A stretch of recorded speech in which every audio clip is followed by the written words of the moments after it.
Bismillahirrahmanirrahim. Rabbi shrah li sadri wa yassir li amri wahlul 'uqdatam min lisani yafqahu qawli. Bismillahirrahmanirrahim. Alhamdulillahilladzi anzala 'alaihi kitaba wa lam yaj'al lahu iswaja. Pertama-tama perkenalkan, nama saya Ibu Hajah Fatimah. Saya adalah seorang mu'alaf, yaitu dari agama Kristen, kemudian saya masuk Islam. Dan alhamdulillah setelah masuk Islam, yang awalnya yaitu Islamnya Islam KTP, kemudian saya barokah sholawat itulah yang diberikan oleh Ibu Nyai Aisyah. Akhirnya saya diberikan amalan Sallallahu ala Muhammad, Sallallahu ala Muhammad. Tapi yang saya ucapkan hanyalah Sallallahu Muhammad. Tapi namanya kita mau ada kemauan yang awalnya salah, tapi tetap mendapatkan syafaat dari baginda Rasulullah Sallallahu Alaihi Wasallam dan mendapatkan hidayah dari Allah Subhanahu wa Ta'ala.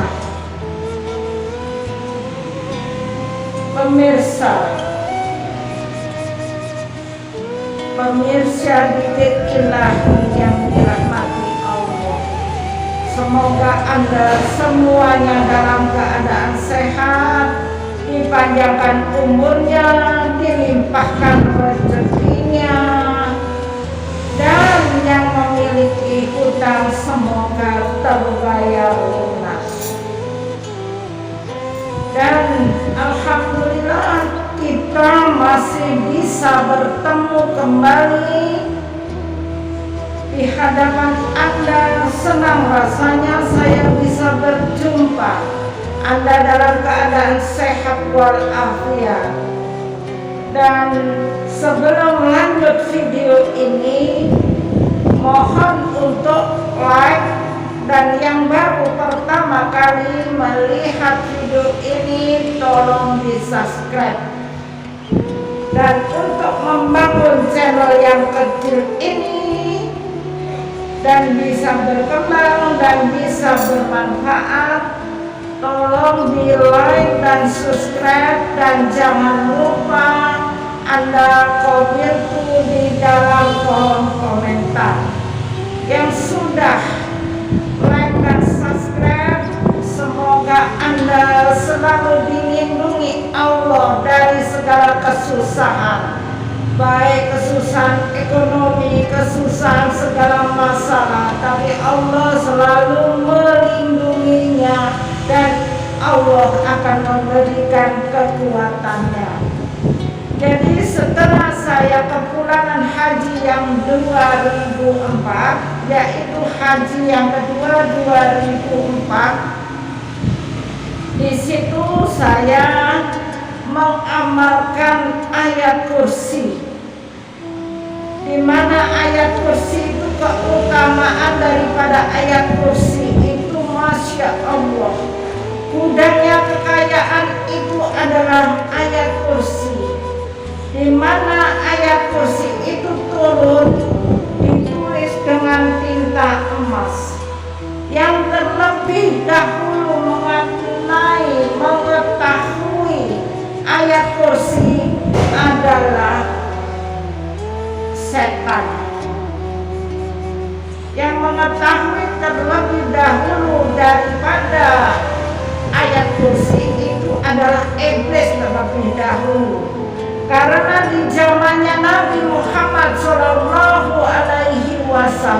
dahulu itu yaitu pada hari raya itu amalnya yaitu berupa kurma.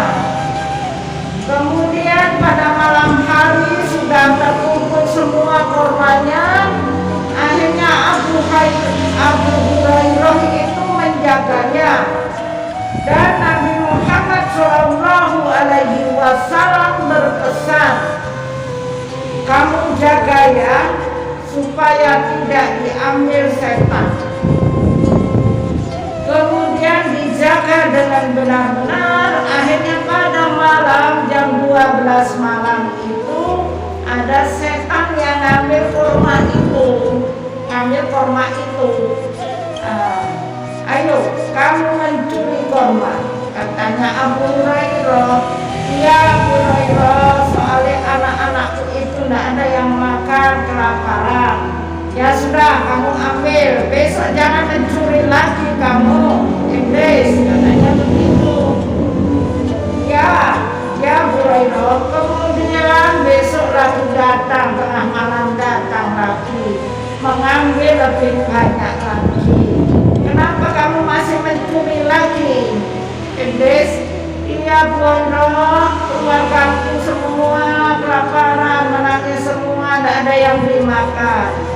Ya sudah, kalau gitu kamu ambil, jangan mencuri lagi. Akhirnya hari yang ketiga itu iblis mencuri lagi di malam hari. Nah, di malam hari itu Abu Hurairah sudah tidak memberikan ampunan lagi. Sudah, kalau begitu kamu saya ikat saja kamu, tidak tak lepaskan. Jangan Abu Hurairah, lepaskan saya Abu Hurairah, katanya demikian. Tidak, saya tidak akan melepaskan kamu, katanya begitu. Akhirnya si iblis setan ini mengatakan, Abu Hurairah, kasihlah kurma buat saya untuk keluarga saya, dan nanti Abu Hurairah nanti tak berikan ayat yang bisa mengusir setan. Akhirnya dilepas. Itu diberikan yang mengetahui terlebih dahulu adalah setan. Akhirnya dilepaskanlah Abu Hurairah dan diberi ayat kursi. Kemudian di pagi harinya, loh, kok kecurian lagi Abu Hurairah, kurmanya kok berkurang? Iya Bu, iya, Kanjeng Nabi katanya saya suruh lepaskan, nanti akan diberikan ayat yang semua orang belum tahu, yaitu ayat kursi. Jadi ayat kursi itu terlebih dahulu yang mengetahui adalah setan. Dan itulah cerita tentang turunnya Al-Quran, dan yang mengetahui terlebih dahulu adalah setan. Dan ayat kursi itu diturunkan dengan ditulis dengan tinta emas, karena saya ingin membuktikan apapun semua yang penting-penting dalam Islam wal jamaah. Alhamdulillah, kebetulan saya masuk Islam itu yang ahli sunnah wal jamaah. Jadi banyak sekali ilmu-ilmu apa yang sudah ulama atau sufi buktikan, apa yang ditinggalkan oleh pendakwah wali songo, itu dipakai orang ahli sunnah wal jamaah. Dan akhirnya saya membuktikan, itu baca ayat kursi 100. Ayat kursi 100 itu semua memusuhi saya. Satu keluarga itu memusuhi saya, menghujat saya, meremehkan saya. baik keluarga saya sendiri maupun orang lain. Kenapa ya saya membaca ayat kursi itu kok diremehkan orang, disakiti orang? Saya itu tidak ngerti gara-gara baca ayat kursi ini. Akhirnya saya baca terus. Kemudian saya itu belanja mau memasak, telur saya itu habis sama sekali, di kulkas itu tidak ada telur. Kemudian pembantu saya suruh, "Bu, belikan umi telur, Bu." "Ya, Mi." "Berapa?" "Nah, beli telur." "Kenapa itu telur satu kotak itu kok bisa banyak yang busuk? Setiap saya mau masak busuk, Akhirnya tidak enak, suruh pembantu lagi, saya yang datang. "Kenapa Bu ini kok busuk?" Marah-marah orangnya itu, padahal tetangga. Terus, "Iya, itu telur sampean yang di kulkas dulu. Saya tidak punya telur, karena itu saya beli di sini. Itu telur sampean yang busuk. Untuk apa saya telur busuk saya tekan marahnya orang? Tak elok, saya ini sudah masuk Islam. Bukan main-main pengorbanan saya masuk Islam itu." Akhirnya sama-sama emosi. Akhirnya telur yang 1 kilo itu saya taruh aja. Ya sudah, aku beli lagi ke lain tempat. Itu yang pada awal mulanya, ujian yang pertama. Kemudian ujian yang kedua, itu saya mau menjemput anak saya ke sekolah Islam. Kalau dulu di sekolah Katolik, kemudian saya pindahkan ke sekolah Islam, dan disitulah saya menjemput ini pakai mobil. Waktu itu tahun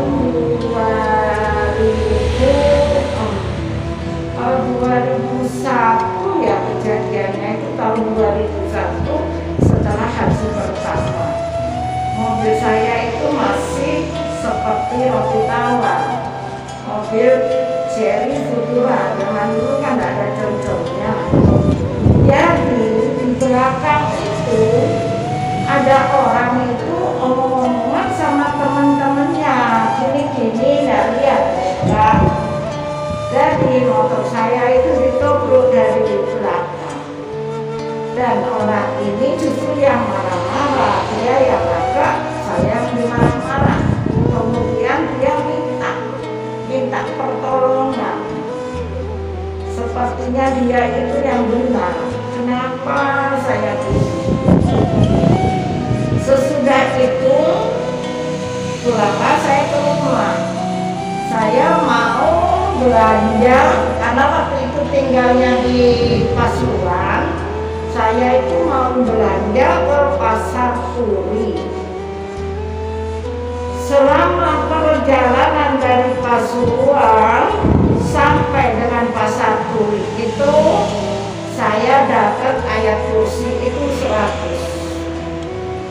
Saya mau belanja cover bed, spray, cover bunga, bunga plastik itu.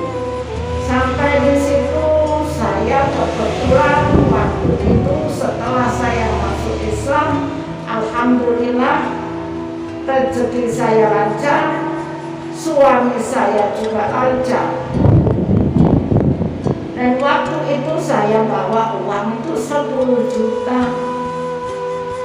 Saya tanya, "Cik, itu recovery itu berapa?"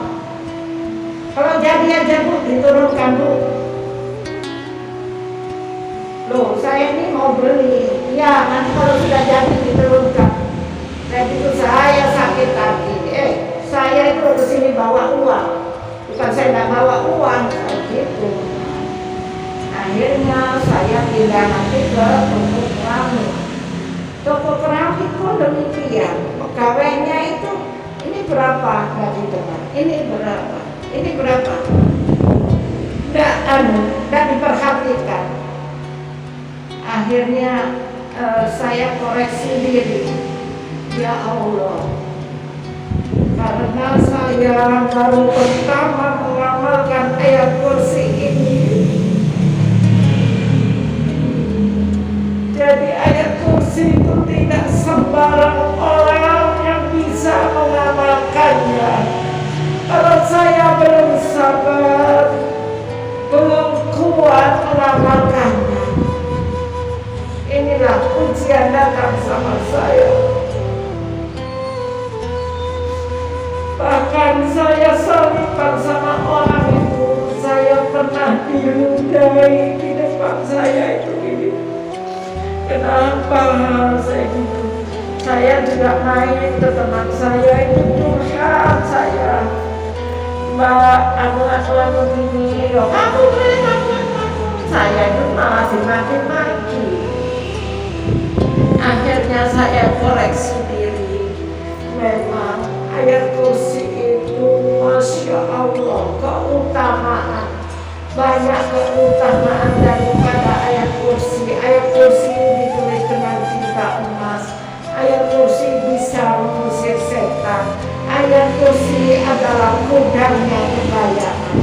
Padahal waktu itu kan belum ada YouTube, belum ada Google.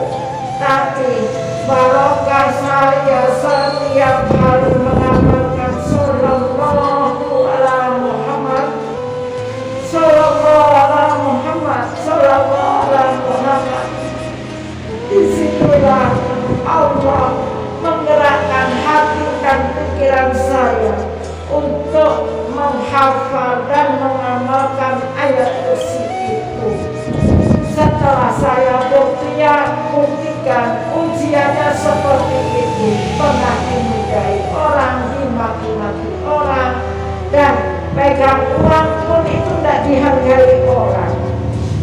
Dan saya akhirnya menyadari, jadi kalau keimanan kita belum kuat, jangan mengamalkan ayat kursi. Hati-hati mengamalkan ayat kursi karena bisa bertekan sama orang. Akhirnya saya koreksi diri. Ini amalan daripada ayat kursi. Akhirnya tidak cuma saya amalkan 100, tapi satu hari itu saya amalkan yaitu 1000. Apa yang akan terjadi kalau saya mengamalkan 1000 kali ayat kursi? Masya Allah, tidak ada lagi ujian. Berapapun saya amalkan ayat kursi, tidak ada ujian. Tetapi baca ayat kursi itu, kalau kita baca ayat kursi itu dapat 500 kali, waktunya sama. Tetapi kalau kita membaca Al-Fatihah itu dapat 1000. Perbandingannya itu separuh. Jadi kalau 3 jam itu mengamalkan Al-Fatihah 1000, 3 jam. Tetapi kalau kita membaca ayat kursi 3 jam, itu hanya 500. Saya sampai bertanya kepada ulama yang punya pondok, Ibu Nyai, kenapa ya saya baca ayat kursi itu kan ayatnya sedikit, Al-Fatihah ayat kursi kan hampir sama, tapi kenapa Bu Nyai kok lama sekali baca ayat kursi, sedangkan Fatihah ini kok cepat? Katanya, bilangnya Bu Haja, karena Al-Fatihah itu setiap kali kita mau berdoa Al-Fatihah, setiap kita selesai Al-Fatihah, kemanapun diawali dengan surat Al-Fatihah, akhirnya cepat. Oh begitu ya. Dan disitulah setelah saya amalkan ayat kursi itu, Masya Allah, memang benar-benar Saya tidak mengejar uang, tapi uang mengejar saya. Dan disitulah saya itu, selain saya itu diberikan rezeki yang berlimpah ruah tanpa susah payah, bahkan saya juga dihargai orang, dihargai tetangga-tetangga.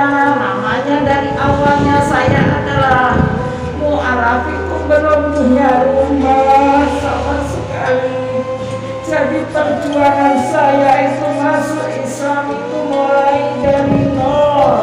Suami saya juga dari nol, karena saya menikah itu bukan mendapatkan yang oli, tapi sudah second begitu. Sedangkan saya masih gadis menikahnya. Jadi tapi dalam keadaan apapun, karena orang Kalimantan, kemudian berobat di Surabaya dan istrinya meninggal, kemudian beliaunya itu tidak mau pulang karena ada teman di Surabaya dan itu bisa ketemu saya. Jadi saya ketemu orang Islam ini dalam keadaan susah, di mana harta bendanya sudah habis semua untuk membiayai istrinya di rumah sakit yang besar di Surabaya. Jadi saya menemukan ini dalam keadaan susah, menemukan suami saya, dan jarak umurnya pun jauh, tetapi saya begini, saya suka pergi ke gereja. Dia itu ngikuti terus, kemanapun saya jalan diikuti. Karena waktu itu saya kos di Surabaya, saya sampai pindah kos-kosan dan ada yang aku kasih tahu, tetapi dia menunggu saya di kantor saya. Mana mbaknya itu?